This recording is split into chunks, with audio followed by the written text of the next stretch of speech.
After U.S. airstrikes on high-value nuclear sites in Iran, Americans could be vulnerable to targeted cyber attacks and terrorist acts from lone wolves. That's according to some experts. Yeah, some say while hard infrastructure like rail lines and power plants could be at risk, cybersecurity should also be a key focus. Yeah, but what could those cyber attacks actually look like? And should the average person be worried? We want to bring in friend of the show and tech expert Stephen Miano. Stephen, we know that the FBI has blamed Tehran for the Boston Children's Hospital attack in 2021 and creating a website in 2020 to mess with the U.S. election there.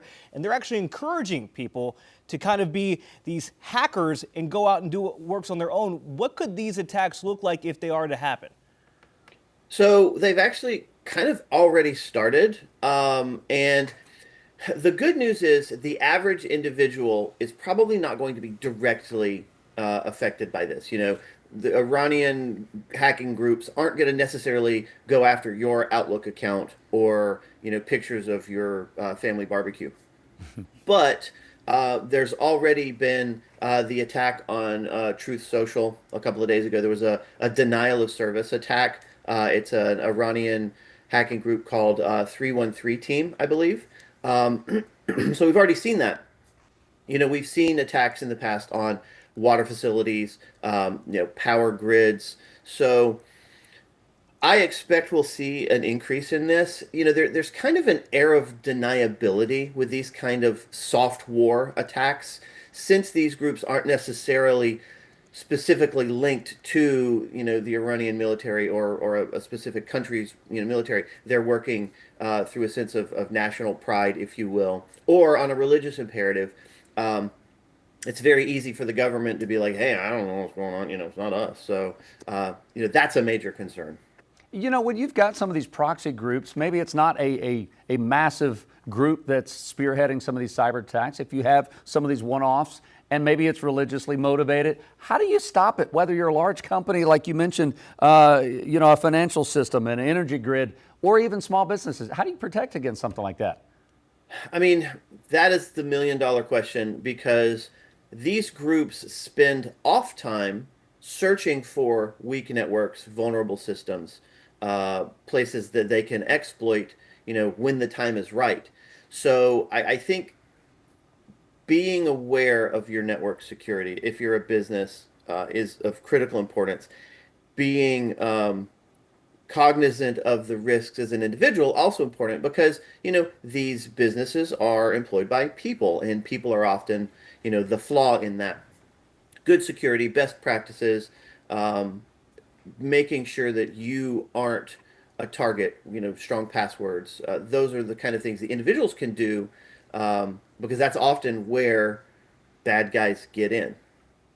Yeah, and Stephen, experts have obviously warned against social media attacks as well, in addition to all these systems that we're thinking about. So what do people need to kind of keep their eye on? We know that we have to view social media with scrutiny to begin with, but is there anything that people can kind of look at to say, hey, this is something that is a little sketchy here?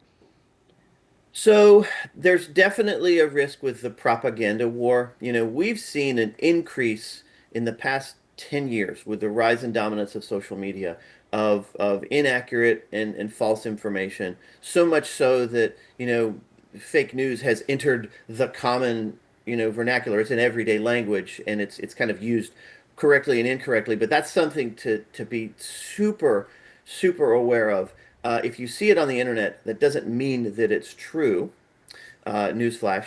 And that's something that we need to be especially aware of now, especially with, you know, with the rise of AI. We've talked about that a lot in the past few months. It's so much easier now to generate believable fake news through, you know, AI generated video now is becoming super common. So you could see simulated attacks or simulated tragedies and see those spread. So we need to be aware not to spread information on social media or at the water cooler until we know that it's a real thing. Stephen, real quick for you, we know that the Iranian government, as I said, has been encouraging these hackers to attack the U.S. We haven't heard of it from our end, but it's hard to believe that we're not doing the same thing, right? Are there groups of hackers that are going after our adversaries? Man, okay, you hit the nail on the head. The digital sword cuts both ways. You know, pretty much every digital country has a group or groups of people doing this kind of thing. Actually, an Israeli group just the other day attacked an Iranian crypto exchange and erased over $90 million in funds. So we have seen that stepped up right before the attack started. So we've seen Iranian action, Israeli action. Other nations have. I mean, they're not saying they're going to do it, because really that's kind of the point: is you don't say you're going to do it, you do it, and then you deny it. So it's almost certain that Cyber Command and other nations, cyber task force are in the digital space right now, looking for vulnerabilities, looking for systems to cripple. So yes, absolutely, 100%.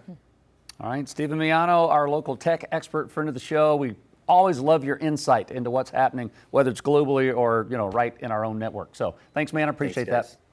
Yep, thank you. Queen City News Plus. Just search Queen City News on your smart TV's app store.